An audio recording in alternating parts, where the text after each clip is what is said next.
Good morning, dear students. Welcome to this online lecture. I am Mr. Rahul Pawar. In today's lecture, we are going to start with our new topic, which is process costing. The title of the topic is process costing, and in this lecture, we are going to see the meaning of process costing, that is, what is process costing. After that, we are going to see what are the different features of process costing, what are the different advantages of process costing, and at the end of this lecture we will see the format of preparation of process account. Okay, so let's start with the meaning of process costing. This is meaning of process costing. What is process costing? Actually, process costing is one of the method of costing. In the first lecture, we have seen that there are various methods of costing. For example, job costing, contract costing, unit costing, batch costing, operating costing, etcetera etcetera. आपण पहिल्या सुरुवातीच्या लेक्चरमध्ये पाहिलेलं होतं की cost अकाउंटिंगमध्ये वेगवेगळ्या methods आहेत, ज्यामध्ये जॉब कॉस्टिंग ही एक मेथड आहे, प्रोसेस कॉस्टिंग मेथड आहे, कॉन्ट्रॅक्ट कॉस्टिंग मेथड आहे, ट्रान्सपोर्ट कॉस्टिंग मेथड आहे, ऑपरेटिंग कॉस्टिंग मेथड आहे. वेगवेगळ्या मेथड्स आहेत. ह्या मेथड कशासाठी आहे? What is the object of this method और why this methods have been developed? These methods have been developed to calculate the cost of production. आपण जे काही वस्तूचं उत्पादन करतो ते वस्तूचं उत्पादन करण्यासाठी what is the cost incurred, आपल्याला किती खर्च आला हे फाइंड आउट करण्यासाठी. So to find out the cost of goods produced, these various methods have been developed. ह्या ज्या वेगवेगळ्या मेथड्स आहेत त्या मेथड्स वस्तू ज्या आपण तयार केलेल्या आहेत त्या वस्तू बनवण्यासाठी, प्रॉडक्ट्स प्रोड्यूस करण्यासाठी आपल्याला एकूण किती खर्च आला हे फाइंड आउट करण्यासाठी ह्या वेगवेगळ्या मेथड्स आहेत. Okay, there are various methods and all these methods have been developed to find out, to calculate or to ascertain the cost of goods manufactured. जे काय आपण उत्पादन केलेलं आहे त्या उत्पादनासाठी किती खर्च झाला हे फाइंड आउट करण्यासाठी ह्या वेगवेगळ्या मेथड्स ह्या डेव्हलप केलेल्या आहेत. Out of these various methods, the process costing is one of the method which is developed for finding out the cost of goods produced. आपण जे काही वस्तू उत्पादन केलेल्या आहेत त्या वस्तू उत्पादन करण्यासाठी किती खर्च आला ते फाइंड आउट करण्यासाठीची ही प्रोसेस कॉस्टिंग ही मेथड आहे. But the main question is where this particular method can be used. ही मेथड कुठे वापरली जाते? Okay, goods are produced in different types of businesses, but where this particular method should be used to calculate the cost of goods manufactured, it is the main question. Okay, आपण ही जी काय method आहे process costing method ही कुठे वापरली जाते? तर this method of costing is applied where the product has to pass through 2 or more processes before completion. ज्या ठिकाणी एखादी वस्तू तयार करण्यासाठी त्या वस्तूला 2 किंवा 2पेक्षा जास्त प्रोसेसेसमधून, प्रक्रियेमधून पार व्हावं लागतं आणि मगच ती वस्तू तयार होते, अशा ठिकाणी okay, the method is used where the goods, the product has to pass through 2 or more processes before its completion. वस्तू तयार होण्यासाठी त्या वस्तूला, त्या प्रॉडक्टला 2 किंवा 2पेक्षा जास्त प्रक्रियेमधून, प्रोसेसमधून पार व्हावं लागतं आणि मगच ती वस्तू तयार होते, अशा ठिकाणी ही मेथड वापरली जाते. Okay, this method of costing is used where the goods or the product has to pass through 2 or more processes for completion. वस्तू तयार होण्यासाठी त्या वस्तूला 2 किंवा 2पेक्षा जास्त प्रक्रियेमधून हे पार व्हावं लागतं. अशा ठिकाणी वस्तू बनवण्यासाठी किती खर्च आला हे फाइंड आउट करण्यासाठीची ही मेथड आहे, which is process costing method. And according to ICMA London, this is one reputed institute from London. According to that institute, process costing is one type of operating costing which is applied where the standardized goods are produced. Okay, ज्या ठिकाणी standardized goods तयार केले जातात, standardized in the sense the goods are of same colour, same size, same shape, same design, their ingredients, their contents, everything is fixed, everything is standardized. Okay, एखादी वस्तू तयार करण्यासाठी त्या वस्तूचं डिझाईन कसं असलं पाहिजे, त्याची क्वांटिटी किती असलं पाहिजे, त्याचं प्राईस किती असली पाहिजे, किंवा त्याला लागणारं मटेरियल कोणत्या प्रकारचं असलं पाहिजे, त्याचे कंटेंट्स काय काय असले पाहिजे, हे सर्व ऑलरेडी ठरवलेलं असतं, फिक्स केलेलं असतं, स्टँडर्डाइज ते केलेलं असतं. ओके, आणि ज्या बिझनेसमध्ये a business which produces the standardized goods, okay, in those businesses this particular process costing method is used to calculate the cost of goods produced. आपण ज्या बिझनेसमध्ये स्टँडर्डाइज्ड वस्तू म्हणजेच होमोजिनियस एकसारख्या वस्तू बनवल्या जातात त्या ठिकाणी ही मेथड ही वापरली जाते. This is according to ICMA London. Okay, so this is all about the basic meaning of process costing. Once again I repeat, what is process costing? Process costing is a method of costing. Process costing ही एक कॉस्टिंगची method आहे which is used to calculate the cost of goods produced. ही method कशासाठी वापरली जाते, तर आपण जे काही गुड्स प्रोड्यूस केलेत, गुड्स बनवले आहेत, त्या वस्तू त्यासाठी किती खर्च आला हे फाइंड आउट करण्यासाठीची ही मेथड आहे. And where this method is used, he method कुठे वापरली जाते, तर this method is used where the product or the goods has to pass through 2 or more processes before its completion. वस्तूचं उत्पादन होण्यापूर्वी, वस्तू तयार होण्यापूर्वी त्या वस्तूला, त्या प्रॉडक्टला 2 किंवा 2पेक्षा जास्त प्रक्रियेमधून, प्रोसेसेसमधून पार व्हावं लागतं आणि मगच वस्तू ती तयार होते. अशा ठिकाणी ही मेथड जी आहे ती मेथड ही वापरली जाते. This is process costing method. Okay, and under this particular method we are given one example. Okay, and with the help of example we have to prepare a process account. Okay, आपल्याला ज्या वेळेला process कॉस्टिंगवरती example दिलं जातं त्यावेळेला आपल्याला process account तयार करावं लागतं. And we prepare process account for every process separately. Okay, for example, suppose we are given one example that a product has to pass through 2 processes, namely process A and process B. समजा आपल्याला example सांगितलं की एखादं product बनवण्यासाठी त्या प्रॉडक्टला 2 प्रोसेसमधनं पार व्हावं लागतं. पहिली प्रोसेस आहे प्रोसेस A आणि दुसऱ्या प्रोसेसचं नाव आहे प्रोसेस B. तर हे जे काही 2 प्रोसेसेस आहेत ह्या प्रत्येक प्रोसेससाठी for every process a separate process account is opened. This is very important. That is, a separate process account is opened for each process. प्रत्येक प्रोसेससाठी, मग पहिली जी प्रोसेस आहे त्यासाठी प्रोसेस A अकाउंट, दुसरी जी प्रोसेस आहे त्यासाठी प्रोसेस B अकाउंट, असं separate account हे ओपन केलं जातं. आणि हे जे काय अकाउंट आहे, ओके, प्रोसेस अकाउंट, ओके, ह्या प्रोसेस अकाउंटच्या डेबिटला, on the debit side of process account, all the expenses relating to process, त्या प्रोसेसशी संदर्भात असणारे सर्व खर्च, all expenses relating to process. मग कुठले कुठले खर्च, फॉर एक्झाम्पल डायरेक्ट मटेरियलचा खर्च असेल, डायरेक्ट वेजेस असेल किंवा इतर काय खर्च असतील, all expenses relating to process are debited to process account. This is very important sentence. Okay, when we prepare a process account, ज्या वेळेला आपण प्रोसेस अकाउंट तयार करतो त्यावेळेला ह्या प्रोसेस अकाउंटच्या डेबिट साईडला, on the debit side of process account we have to record all the expenses relating to the process. प्रोसेसशी संदर्भात असणारे सर्व खर्च, जसं की डायरेक्ट मटेरियल हा खर्च आहे, डायरेक्ट वेजेस हा खर्च आहे, ओव्हरहेड्स हा खर्च आहे, all such expenses are debited to process account. हे सर्व खर्च प्रोसेस अकाउंटच्या डेबिटला हे रेकॉर्ड केले जातात. This is the basic meaning of process account. Okay, now in other words, in this process, in process costing, the cost of production, जो काय आपला उत्पादनाचा खर्च आहे, कॉस्ट ऑफ प्रोडक्शन मीन्स उत्पादन खर्च, the cost of production is calculated at each stage of manufacturing.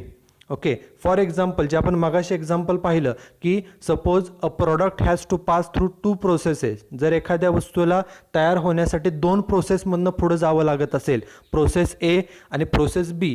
पहिली process आहे प्रोसेस A, दुसरी प्रोसेस आहे प्रोसेस B. ह्या जे काही स्टेजेस आहेत, वस्तू बनवण्याचे जे काही टप्पे आहेत, पहिली टप्पा म्हणजे प्रोसेस A, दुसरा टप्पा म्हणजे प्रोसेस B. ह्या प्रत्येक स्टेजला, प्रत्येक टप्प्यावरती आपल्याला किती खर्च आला, what is the cost of production, उत्पादनासाठी किती खर्च आला, हा खर्च प्रत्येक स्टेजला, प्रत्येक टप्प्याला आपण हा शोधून काढत असतो.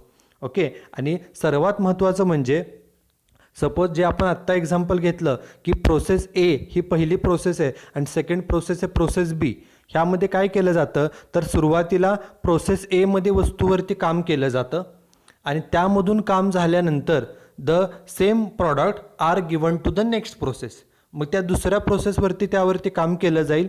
तिथं काम झालं की परत ते प्रॉडक्ट पुढच्या प्रोसेसला ट्रान्सफर केलं जातं. बरोबर. ह्याप्रमाणे हे प्रोडक्शन हे कंटिन्युअसली चालू असतं. पहिल्यांदा पहिल्या प्रोसेसमध्ये एक वस्तूवरती काम केलं जातं, त्यामध्ये जे काय काम आहे ते केलं जातं. ते काम करून झालं की त्या वस्तू पुढच्या प्रोसेसला दिल्या जातात. मग त्या जे काय सेकंड प्रोसेस आहे त्यामध्ये त्या वस्तूवरती काही काम केलं जातं. तिथलं काम झाल्यानंतर the goods are given to the next process and this process is continued till the last step. शेवटची जी काय प्रोसेस आहे तिथपर्यंत ही स्टेप ही ह्या प्रोसेस ही जे काय प्रक्रिया आहे ही चालू असते. आणि त्यामुळं काय होतं की the output of one process, पहिल्या प्रोसेसमधून जे काय आउटपुट झालेलं आहे, वस्तू तयार केलेल्या आहेत त्या दुसऱ्या प्रोसेसला दिल्या जातात. It means it becomes an input of the second process. Okay. पहिल्या प्रोसेसमधून जे काय काम करून झालेलं आहे म्हणजे पहिल्या प्रोसेसचं आउटपुट हे दुसऱ्यांसाठी इनपुट असतं. मग दुसऱ्या प्रोसेसमध्ये त्याच्यावर काम केलं जाईल. मग ह्या दुसऱ्या प्रोसेसचं सेकंड प्रोसेसचं जे आउटपुट आहे ते तिसऱ्या प्रोसेसला समजा ट्रान्सफर केलं तर ते तिसऱ्या प्रोसेसचं इनपुट होईल. म्हणजे पहिल्या प्रोसेसचं आउटपुट हे नेक्स्ट प्रोसेसचं इनपुट होतं. आणि ज्या वेळेला शेवटची प्रोसेस असते त्यावेळेला the output of the last process, जे काही शेवटची प्रोसेस आहे, ओके, शेवटची प्रोसेस झाल्यानंतर वस्तू तयार होते. त्यामुळं the output of last process is a finished goods. जे काही शेवटची प्रोसेस आहे ती पूर्ण झाल्यानंतर जी काही वस्तू तयार होतील त्याला आपण फिनिश्ड गुड्स किंवा फिनिश्ड स्टॉक असं म्हणतो. त्यामुळे ह्यामध्ये महत्त्वाचं काय, the output of one process becomes the input of the next process. Okay. एका प्रोसेसचं आउटपुट हे पुढच्यासाठी इनपुट होतं, त्यानंतर त्याच्यावरती तिथं काम केलं जातं. मग त्यांचं सेकंड प्रोसेसचं जे काय आउटपुट असेल ते पुढच्या स्टेपसाठी पुढच्या प्रोसेससाठी त्यांचं इनपुट होणार आहे. ओके. मग ही मेथड कुठे सुटेबल आहे, this method is suitable for those industries. ही कोणत्या बिझनेसमध्ये मेथड वापरली जाते, where the continuous production of same product is carried out. ज्या बिझनेसमध्ये एक प्रकारच्याच वस्तूचं उत्पादन सलग वर्षभर कंटिन्युअस केलं जातं. फॉर एक्झाम्पल शुगर फॅक्टरी, तिथं साखर बनवण्याचं काम वर्षभर चालू असतं किंवा वर्षातले काही महिने चालू असतं. फॉर एक्झाम्पल ऑइल, तेल बनवणाऱ्या ज्या कंपन्या आहेत, मेडिसिन बनवणाऱ्या कंपन्या आहेत, त्या कंपन्या एकच वस्तू किंवा त्यांच्याशी रिलेटेड ज्या काही वस्तू आहेत, ओके, त्याच वस्तूचं उत्पादन हे कंटिन्युअस करत असतात. आणि वस्तू बनवण्यासाठी for manufacturing the goods the product has to pass through 2 or more processes. Take simple example of sugar factory. आपण जर शुगर फॅक्टरीचं उदाहरण पाहिलं, in sugar factory sugar cane is a raw material which is used for producing the sugar. आपल्याला माहिती आहे की साखर कारखान्यामध्ये जो काही ऊस असेल हे कच्चा माल म्हणून वापरला जातो आणि त्या शुगर केनवरती ऊसावरती प्रक्रिया करून 3, 4, 5, 6 स्टेपमध्ये प्रक्रिया करून मग त्या ऊसाचं कन्व्हर्जन हे साखरेमध्ये होतं. ओके. त्यामुळं ऊसापासून साखर तयार होण्यासाठी that particular raw material that is sugar cane has to pass through 2 or more processes. त्या ऊसाला 2 किंवा 2पेक्षा जास्त प्रक्रियेमधून पार होऊन मगच त्या ऊसापासून आपल्याला साखर तयार होते. The same case is with the oil. Oil बनवणाऱ्या ज्या कंपन्या आहेत, तेल बनवणाऱ्या ज्या कंपन्या आहेत, त्यांना देखील नॉर्मली ग्राउंडनट ऑइल असेल किंवा सोयाबीन ऑइल असेल किंवा इतर आणि कुठलंही ऑइल असेल, ऑइल बनवण्यासाठी जे काय ग्राउंडनट्स लागतात, शेंगदाणे असतील किंवा सोयाबीन असेल, हे रॉ मटेरियल झालं आणि त्याच्यापासून तयार होणारं जे ऑइल आहे हे फिनिश्ड गुड्स आहे. पण हे वस्तू बनवण्यासाठी त्या वस्तूला, त्या रॉ मटेरियलला 2 किंवा 2पेक्षा जास्त प्रोसेसेसमधून पार होऊन मगच ती वस्तू तयार होते. And therefore this process costing method is used in such kind of industries, in such type of businesses for finding out the cost of goods manufactured. असे जे काही बिझनेसेस आहेत की ज्यामध्ये वस्तू बनवण्यासाठी त्या वस्तूला 2 किंवा 2पेक्षा जास्त प्रक्रियेमधून पार होऊन मगच वस्तू तयार होते, अशा बिझनेसेसमध्ये ही प्रोसेस कॉस्टिंग मेथड वापरली जाते. कशासाठी, object is to find out the cost of goods manufactured. आपण ज्या काही वस्तू तयार केलेल्या आहेत त्या वस्तू बनवण्यासाठी आपल्याला किती खर्च आला ते फाइंड आउट करण्यासाठीची ही मेथड आहे. This is the meaning of process costing. Okay, now our second point is what are the different features of process costing. Process कॉस्टिंगचे वेगवेगळे वैशिष्ट्य काय आहेत. The first feature is the production is continuous. आत्ता मगाशी सांगितल्याप्रमाणे the production of goods is carried out continuously through out the year. वस्तूचे जे उत्पादन आहे ते सलग चालू असतं. ते काय वस्तूची ऑर्डर मिळण्याची वाट पाहिली जात नाही. वस्तूचं उत्पादन कंटिन्युअसली हे चालूच असतं. This is first. Second feature is the products are homogeneous and standardised. Homogeneous means what. Homogeneous means एकसारखे. त्याला मराठीमध्ये आपण एकजिन्सी असं म्हणतो. म्हणजे ते जे काय वस्तू तयार होतात, take simple example of sugar. Okay, जे काय साखर तयार होते त्या साखरेचं डिझाईन, साखरेचं जर आपण एक एक कण पाहिला तर त्याचा डिझाईन, त्याचा कलर, त्याची टेस्ट, त्याचा शेप हे सगळं काय समान असतं. Okay, take another example of oil. Oil तयार केलं तर ऑइलचा कलर, टेस्ट जे काय असेल हे सर्व काही समान असतं. Okay, it is called as a homogeneous goods and standardised. Okay, ती प्रक्रिया करण्यासाठी, ते वस्तू बनवण्यासाठी जे काय कंटेंट्स लागणार आहेत, जे काय प्रक्रिया करावी लागेल, जे काय रॉ मटेरियल लागेल, त्याची क्वांटिटी किती लागेल, हे सर्व काय ऑलरेडी फिक्स केलेलं असतं. स्टँडर्डाइज ते केलेलं असतं. Okay, so therefore the products are homogeneous and standardise. ज्या वस्तू बनवल्या जातात त्या होमोजिनियस असतात, म्हणजे एकसारख्या असतात, एक जिन्सी असतात, आणि त्या स्टँडर्डाइज्ड असतात. It is second feature. The next feature is the products are processed. म्हणजे वस्तूवरती प्रक्रिया केली जाते.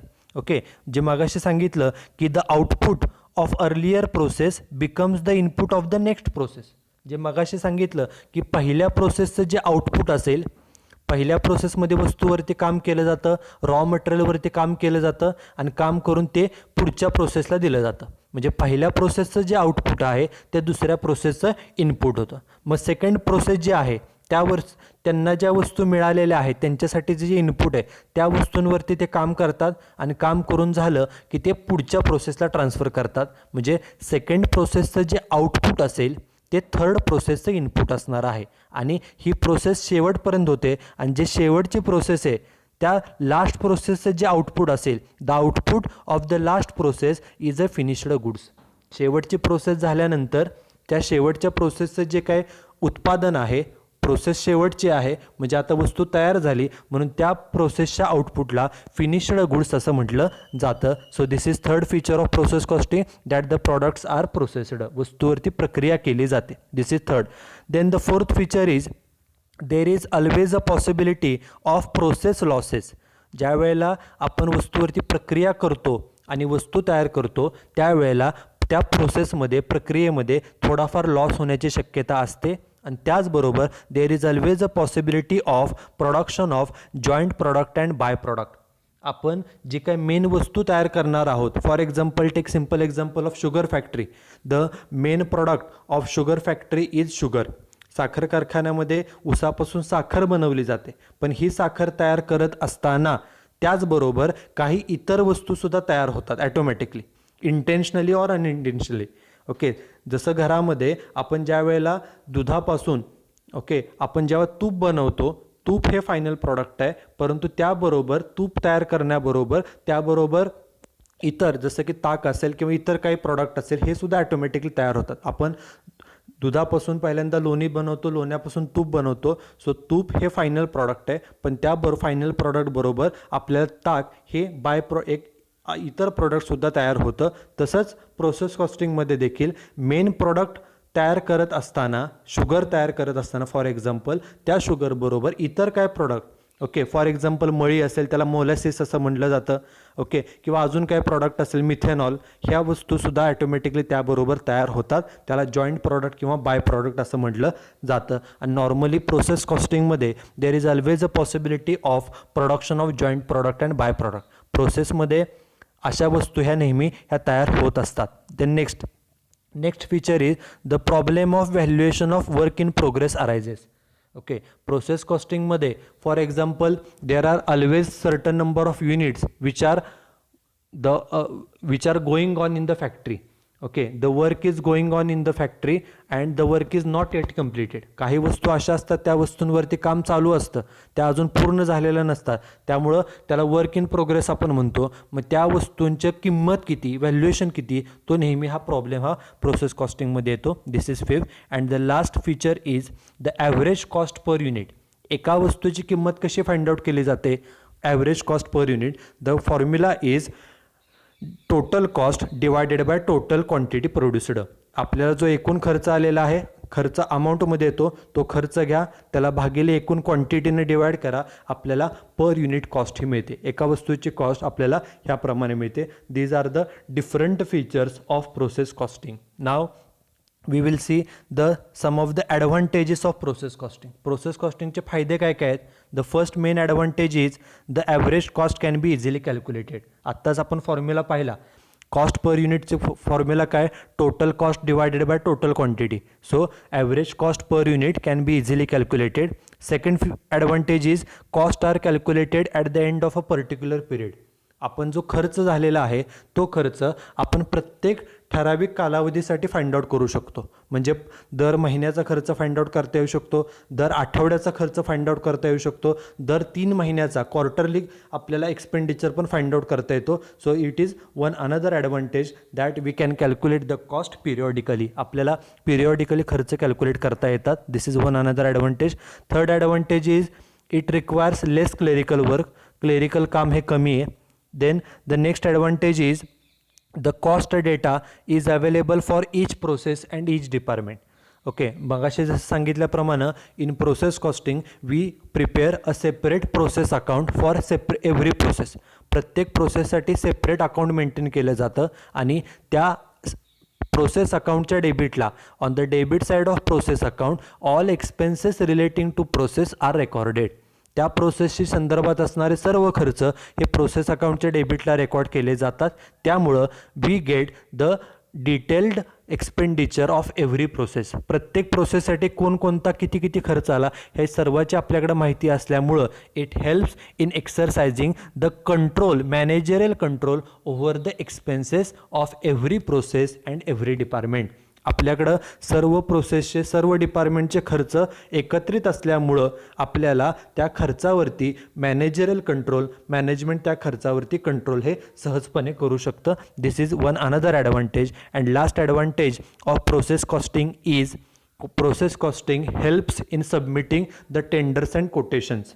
आपल्याला समजा टेंडर जमा करायचे असतील, कोटेशन जमा करायचे असतील तर प्रोसेस कॉस्टिंगमुळं हे सहजपणे करता येतं. And why it is easy? It is because the various expenses which are incurred for production of goods and services are more or less standardised. वस्तू बनवण्यासाठी जे खर्च केले जातात ते खर्च बऱ्यापैकी स्टँडर्डाइज असतात. त्यामुळं स्टँडर्डाइज असतात म्हणजे एखाद्या वस्तूसाठी किती रॉ मटेरियल कोणतं लागणार आहे, त्याची किती क्वांटिटी लागेल, ते कुठल्या प्रकारचं रॉ मटेरियल असेल, त्याचबरोबर जी वस्तू बनवणार आहे त्याचं डिझाईन काय असेल, शेप काय असेल, ह्या सर्व गोष्टी ह्या ठरलेल्या असतात. त्यामुळे खर्च किती होणार आहे हे ऑलरेडी त्या बिझनेसमॅनला माहीत असतं. त्यामुळं he can easily prepare and submit the tenders and quotation. त्यामुळे टेंडर अँड कोटेशन तयार करून जमा करणं हे सुद्धा बिझनेसमॅनसाठी इझी होतं. This is the last advantage of process costing. So now we will head towards the another point. In the features we have seen one point that there is always a possibility of happening a loss during the process. आपण मगाशी ज्या वेळेला features पाहिले process कॉस्टिंगचे त्यामध्ये एक महत्त्वाचा point पाहिला की ज्या वेळेला प्रोसेसिंग चालू असतं, वस्तू बनवण्याचं काम चालू असतं, प्रक्रिया करण्याचं काम चालू असतं, त्यावेळेला प्रोसेसमध्ये लॉस होण्याची, थोडाफार नुकसान होण्याची शक्यता असते. आणि प्रोसेस कॉस्टिंगमध्ये in process costing there are 2 types of process losses. Process कॉस्टिंगमध्ये 2 प्रकारचे लॉस असतात. The first type of a loss is normal loss and second one is abnormal loss. Okay, these 2 losses are very important, so read it carefully. What is normal loss? Okay, this loss is unavoidable loss. Okay, and why it is unavoidable? तो तुम्हाला अजिबात रोखता येत नाही. तुम्ही कितीही मेहनत घेतली, ओके, कितीही मेहनत घेतली तरीसुद्धा तो लॉस हा होणारच आहे. तो कधीही आपल्याला कंट्रोल करता येत नाही. It is totally unavoidable. And why we cannot avoid it? आपण तो का रोखू शकत नाही? It is because of the nature of goods and due to any reasons like processing etcetera etcetera. एखाद्या वस्तू अशा प्रकारच्या असतात की त्या वस्तू त्यापैकी काही वस्तू ह्या खराब होणारच आहेत. त्या वस्तूचे जे स्वरूप आहे किंवा त्यावरती होणारी प्रक्रिया आहे, त्यामुळे काही लॉस हा होणं हे नॉर्मली अपेक्षित असतं आणि तेवढा लॉस हा नॉर्मली होतोच. तो तुम्ही रोखू शकत नाही. You cannot control this particular loss and this loss which normally occurs due to the nature of goods. वस्तूचं स्वरूपामुळं, वस्तू ज्या प्रकारची आपण वापरतोय त्यामुळं थोडाफार प्रमाणामध्ये जो लॉस नेहमी होतोच, जो आपल्याला कंट्रोलच करता येऊ शकत नाही, कंट्रोल होऊ शकत नाही काहीही केलं तरी, that particular loss is called as a normal loss. आणि हा जो काय लॉस होतो, जो नॉर्मली होणारच आहे, हा लॉस जो काय होईल त्या कुणी बिअर करतो, त्याचा खर्च हा कोण बिअर करतं? The cost of normal loss is observed by the good units. जे काय आपला एकूण खर्च होणार आहे वस्तू उत्पादनासाठी, त्यामध्ये हा लॉस ॲड करून आपला खर्च वाढणार आहे, कारण लॉसमुळे आपला खर्च वाढेल. ओके, आणि त्याला डिवाइड करून टोटल कॉस्टला डिवायडेड बाय आपण गुड्स प्रोड्यूस न करतो. त्यामुळे हा जो काय नॉर्मल लॉस आहे, this loss is observed by the good units. तो जो काय एकूण लॉस होणार आहे नॉर्मल लॉस, तो कोण बिअर करतं? It is beard bye the good units produced. जेवढ्या वस्तू आपण तयार करू तेवढ्यातून तो बिअर केला जातो, तेवढ्याने आपल्या कॉस्ट ही थोडीफार कॉस्ट पर युनिट ही वाढते. दिस इज नॉर्मल लॉस. आणि सर्वात महत्त्वाचं वैशिष्ट्य काय? The normal loss is totally unavoidable. कोणीही तो लॉस रोखू शकत नाही. तो लॉस होणारच आहे. काहीही केलं तरी this loss cannot be avoided. तो तुम्ही रोखू शकत नाही. This is normal loss. Now the second loss is abnormal loss. Okay, what is abnormal loss? Abnormal loss means loss in excess of normal loss. Okay, आपल्याला एक अंदाज असतो वस्तू बनवताना की थोड्याफार वस्तू खराब होतील, पण जो काय आपला अंदाज आहे त्याच्यापेक्षा जर वस्तू जादा लॉस झाल्या, खराब झाल्या, ओके, तर त्या लॉसला ॲबनॉर्मल लॉस असं म्हटलं जातं. So abnormal loss is in addition to normal loss. जर नॉर्मली ऑन एन ॲव्हरेज आपल्याला जो काही एक्सपिरियन्स आहे त्याप्रमाणे जेवढ्या वस्तू खराब होतात त्याच्यापेक्षा जर जादा वस्तूंचा लॉस झाला तर त्या जादाच्या लॉसला ॲबनॉर्मल लॉस असं म्हटलं जातं. आणि हा जादाचा लॉस कशामुळे होतो? This loss arises due to the carelessness. आपण निष्काळजीपणाने जर काम केलं, ओन मिस्टेक, जर काय चुका केल्या, बॅड प्लांट डिझाईन, जर आपल्या मशीन्स खराब असतील, त्या मशीनचं डिझाईन खराब असेल, तर त्याच्यामुळे हा ॲबनॉर्मल लॉस हा होतो. म्हणजे थोडक्यामध्ये this abnormal loss is due to our own mistake, own carelessness, okay, किंवा बॅड प्लांट डिझाईन एक्सेट्रा. आपल्या चुकांमुळं किंवा आपल्याकडं असणारं जे काय आपल्या निष्काळजीपणामुळं किंवा आपल्याकडे ज्या मशिनरी आहे त्यामध्ये जर काही डिफेक्ट असेल तर असा आपला लॉस होतो. आणि हा लॉस सगळ्यात महत्त्वाचं, this loss can be controlled, this loss can be avoided. हा लॉस तुम्ही रोखू शकता. मगाशी आपण पाहिलं नॉर्मल लॉसच्या बाबतीमध्ये, त्यामध्ये फर्स्ट सेंटेन्सलाच मेन्शन केले, this loss is unavoidable. Normal loss तुम्हाला अजिबात रोखता येत नाही, तो होणारच आहे. But in case of abnormal loss, okay, this is important sentence. In case of abnormal loss arises due to our own mistakes. It arises due to our carelessness. आणि ह्यामुळं हा लॉस होतो आणि therefore it can be avoided. आपण जर व्यवस्थित काळजी घेतली, आपण जर चुका केल्या नाहीत, आपण जर आपल्या मशिनरी व्यवस्थित मेंटेन केल्या, त्याचं डिझाईन मेंटेन केलं, मशिनरी व्यवस्थित रिपेअर करून घेतल्या, तर हा लॉस आपल्याला रोखता येऊ शकतो, कंट्रोल करता येऊ शकतो किंवा तो लॉस पूर्णपणे झिरोसुद्धा करता येऊ शकतो. सो ह्या दोन्ही लॉसमध्ये मेन डिफरन्स काय आहे? तर नॉर्मल लॉस हा होणारच आहे, इट इज टोटली अनअवॉइडेबल, तो काहीही केलं तरी होणार आहे. बट ॲबनॉर्मल लॉस हा can be controlled. Abnormal loss आपल्याला कंट्रोल करता येऊ शकतो, रोखता येऊ शकतो. These are the two types of losses in process costing. Now we will take one example how we can calculate the normal loss आणि abnormal loss. आपण abnormal loss आणि abnormal loss कशा प्रकारे कॅल्क्युलेट करतो हे पाहूया. For example, if A limited starts with 1000 units. समजा ए लिमिटेडनं 1000 वस्तू तयार करायला घेतल्या, 1000 वस्तू. It aspects a normal loss at the rate 5% of the input. त्यांना एक्सपिरियन्स हा आहे की आपण जेवढ्या वस्तू तयार करायला घेतो त्याच्यापैकी 5% इनपुटच्या 5%, जेवढ्या वस्तू तयार करायला घेतल्या त्याच्या 5% हा नॉर्मल लॉस होतो. 5% इनपुटचे. मग आपले इनपुट किती आहे? 1000. 1000च्या 5%, 1000च्या 5% म्हणजे 50 एवढा नॉर्मल लॉस होतो. The actual production is 930 units. Actual उत्पादन किती झालं? 930 वस्तूंचं. 930 वस्तू तयार झाल्या, करायला घेतल्या होत्या 1000, पण तयार झाल्या किती? 930. मग आता the normal loss and abnormal loss will be calculated as follows. Okay, ही वर्किंग नोट आहे and this particular working note has to be prepared for every example. प्रत्येक एक्झाम्पलला आपल्याला ही वर्किंग नोट तयार करावी लागते. So read this working note carefully. First, पहिल्यांदा आपण काय घेतो? पहिल्यांदा फक्त हा कॉलम रीड करा ॲबनॉर्मल लॉसचा, नंतर आपण तो दुसरा शेवटचा कॉलम पाहूया.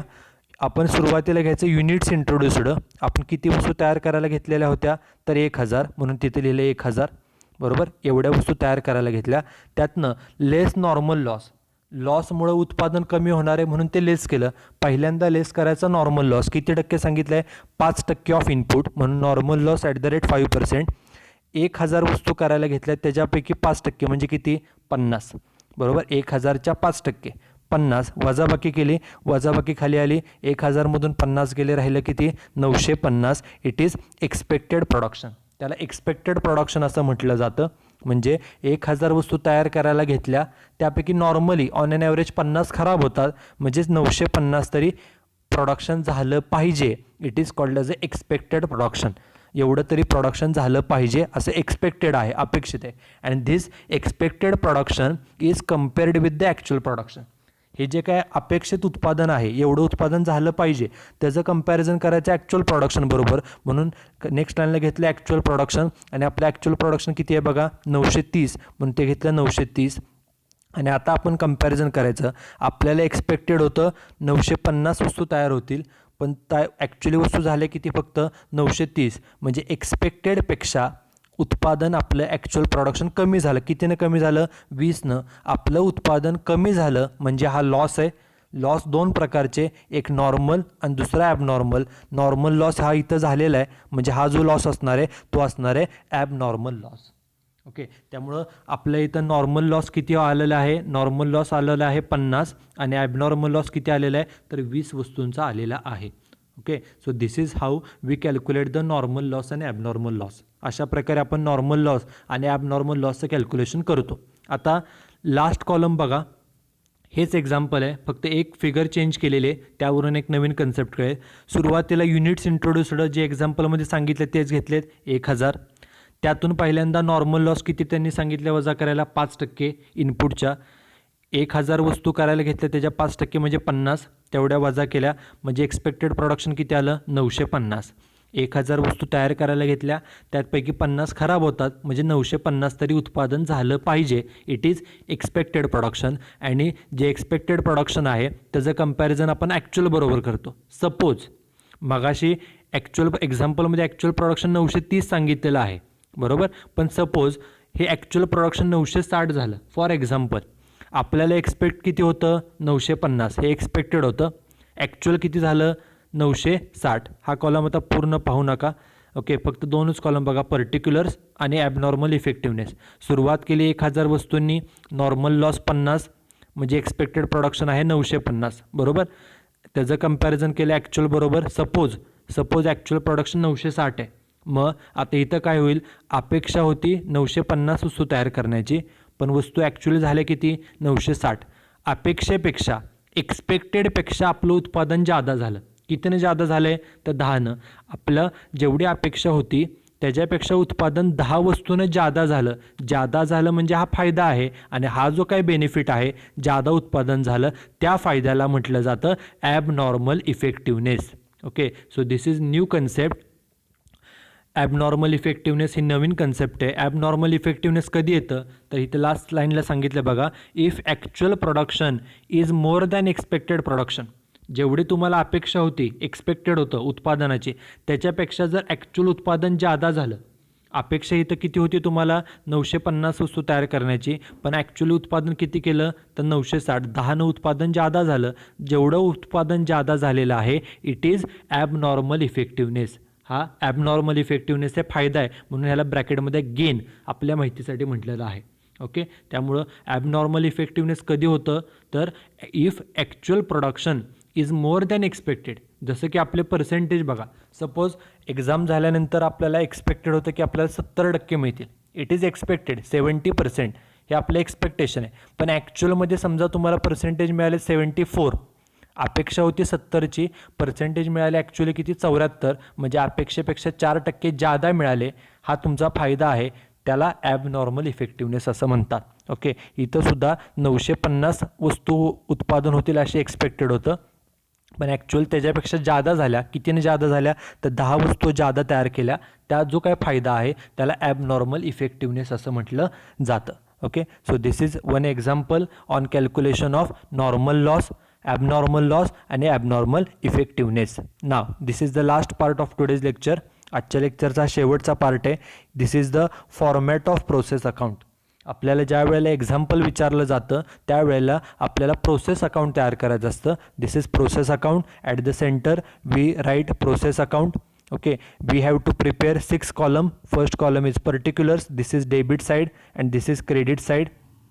Okay, on the debit side there are 3 columns. First column is particulars, second column, this is most important, second column is units. In this column we record the units only, and third column is amount, for recording the amount. And these same 3 columns are repeated, are open on the credit side. First column particular, then units, and then amount.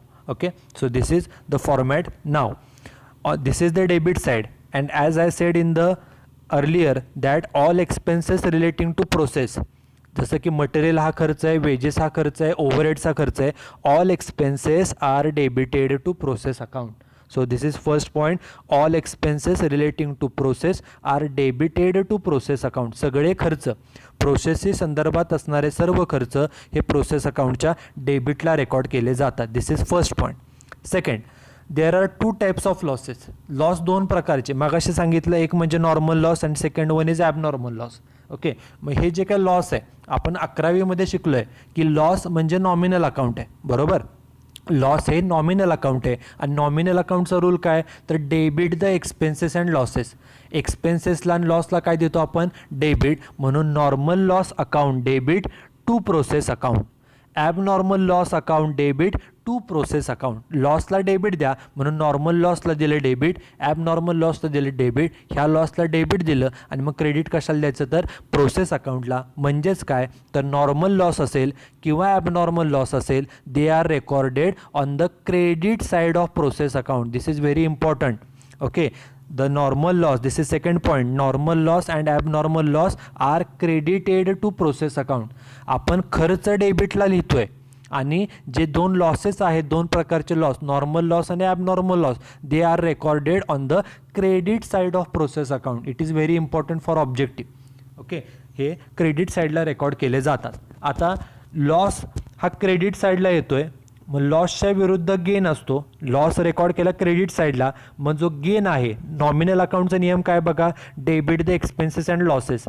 खर्च असेल, loss असेल त्याला debit द्या. हा loss होता म्हणून ह्या लॉसला नॉर्मल लॉसला डेबिट दिलं, ॲबनॉर्मल लॉसला डेबिट दिलं. Debit the expenses and losses आणि credit the incomes and gain. एखादा इन्कम मिळाला किंवा गेन म्हणजे फायदा झाला तर त्याला आपण क्रेडिट देतो. आणि आपल्याला माहिती मगाशी सांगितलं की ॲबनॉर्मल इफेक्टिव्हनेस हा गेन आहे आणि नॉमिनल अकाउंटच्या नियमाप्रमाणे credit the incomes and gains. एखादा गेन झाला, फायदा झाला तर त्याला क्रेडिट द्या म्हणून त्याला दिलं क्रेडिट. ॲबनॉर्मल इफेक्टिव्हनेस हा गेन आहे, त्याला दिलं क्रेडिट, ह्याला क्रेडिट दिलं, मग डेबिट कशाला द्यायचं तर प्रोसेस अकाउंटला. मग ही एंट्री काय झाली बघा, तर process account debit to abnormal effectiveness account.